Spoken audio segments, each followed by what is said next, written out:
Love, pause here. Breathe once. In this hush where the night forgets to move, a small, bright truth steps forward and calls your name. It arrives the way first light slips over a map you thought you'd already mastered.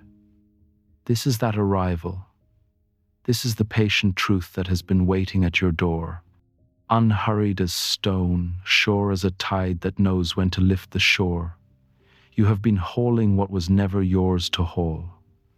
The weight grew so familiar you mistook it for your ribs, your pulse, the framing of your very self.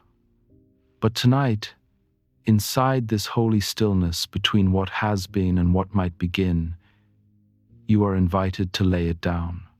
The harm they offered belonged to them. It was never meant to live in you. Still, you became the keeper of their weather, the watcher of their shadows, the cup holding sorrows they never finished.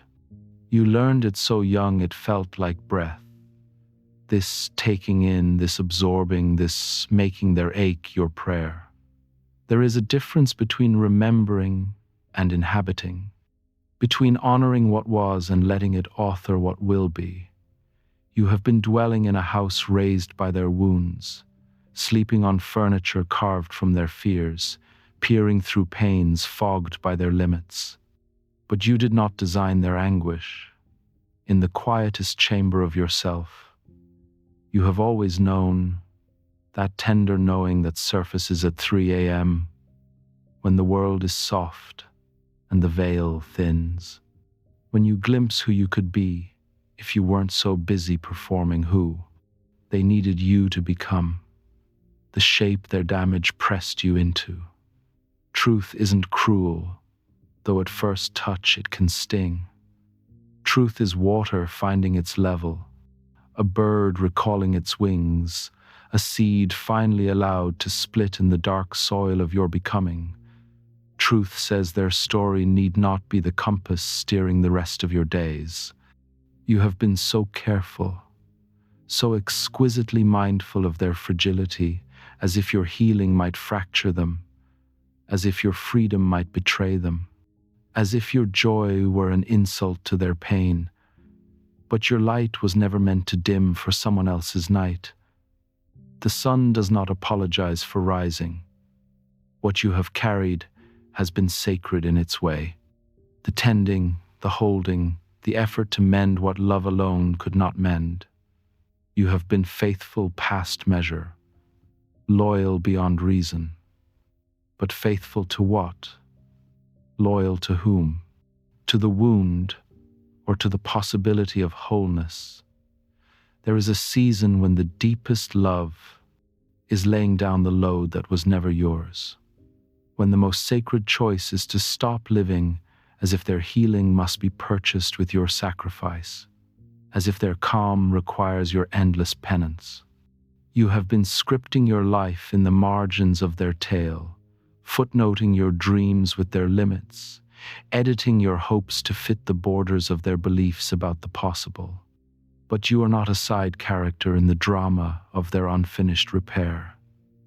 You are the author of your own becoming, and the patterns they trained into you, the flinch, the smallness, the careful steps around their triggers have hardened into a cell. You move through your days as if still in their house, still tiptoeing past their sleep, still syncing your breath to theirs. But you are no longer the child who learned love meant absorption, that belonging demanded vanishing. You are no longer the one who must cradle their feelings like fragile birds inside your chest, who must translate their silence, chart their tempests, haul their unspoken grief like stones in your pockets. The anger you feel, name it. The anger at years spent managing their weather, decoding their needs, fluency earned in the dialect of their harm. That anger is not ugly. It is your real voice at last. It is the sound that waited beneath all that careful accommodation. Releasing their damage does not mean you cease loving them. It means loving without the distortion of entanglement, without the confusion that calls their healing your job. It means loving them as separate travelers on separate roads, not as extensions of your unfinished page. You feared that if you set their pain down, you'd lose them. What you will lose is the version of love that demanded your shrinking. You will lose the bond that depended on your wounds staying open to match theirs. Those who truly love you will not need you small to feel steady. They will not ask your brokenness to soothe their own. They will honor your healing, even if it means you can't keep meeting in the familiar country of mutual hurt. This is about reclaiming energy. The hours you've spent tracking their internal weather, calibrating your responses to hold a thin peace. You became a forecaster of their climate, forgetting you have seasons of your own to tend. Your future is calling, and it does not echo their voice. It sounds like yours, the voice you had before you learned their grammar, before you learned to desire only what would not disturb their comfort, before you learned to dream only dreams they could sign off on. There is a life that has waited because you have been living around their damage. Choices are postponed because you learned your choices must guard their stability. Risks refused because their fear became your map of the possible. The way forward is not erasing them, nor denying the mark they left. It is refusing to let their unfinished chapter be your permanent address. It is leaving the basement of their damage for the full house of your potential. You have acted as if their healing is the gate to your freedom. Yet your freedom may be the sightline that finally invites them to do their work. Your wholeness may be the mirror that shows them what can be. When one person lives beyond the fence of old wounds, it loosens the hinges. The loyalty you have poured into their brokenness, imagine turning that same devotion toward your own making. The energy you've used managing dysfunction, imagine channeling it into the life that has been waiting, patient, for you to remember. It is yours. This is not blame, not judgment. This is recognition.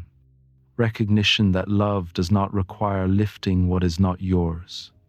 That healing does not ask you to stay hurt so someone won't be lonely. That freedom is not betrayal, it is birthright. You learn to make yourself so small you could slip into the gaps their damage left. But you were never meant to be a placeholder in empty rooms of an unhealed heart. You are meant to arrive whole, to inhabit your own unfolding. The grief that rises as you set it down is real. You are grieving a self who made their pain your purpose, who built identity in caretaking, meaning in management. You are mourning a familiar weight that kept your hands and heart and endless care busy. Beneath that grief is relief. Relief from regulating the temperature of every room you enter. Relief in discovering love can live without constant vigilance, without the exhausting dance of healing by proximity. Your nervous system knows the difference between love and entanglement, care and codependence. It knows the feel of healthy current and the hum of the life support you've been providing to bonds that can't survive without your constant input. This is your summons to step out of their shadow and into your light. To stop living as if their approval is air, their comfort your compass, their peace your assignment. To learn how it feels to move as yourself, not as the stabilizer for everyone else. The gifts that made you so able to carry sensitivity, intuition, vast empathy, are the very gifts that will heal you. But first, they must be turned inward with the devotion you've always offered other people's pain. You have been waiting for permission that will not arrive, permission to want more than they imagined, permission to heal beyond their comfort, permission to become someone they may not recognize. The only permission you need is your own. The child who shouldered their storms, that child can rest.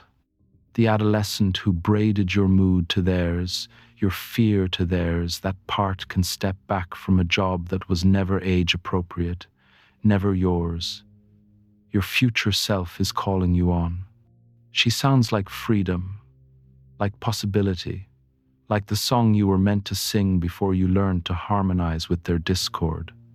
This is choosing your becoming over their comfort, your healing over their familiarity with your hurt, the unknown country of your wholeness over the mapped terrain of shared dysfunction.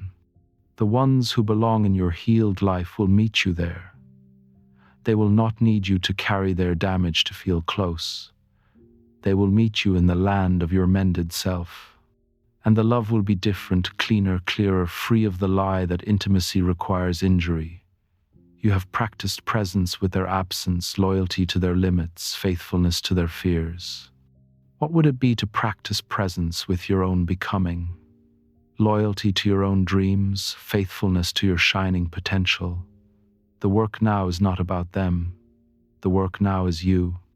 Learning to live as if your life matters, as if your dreams deserve room, as if your healing need not wait for anyone else to be ready. This is your time, not when they consent, not when they comprehend, not when your freedom no longer threatens their comfort.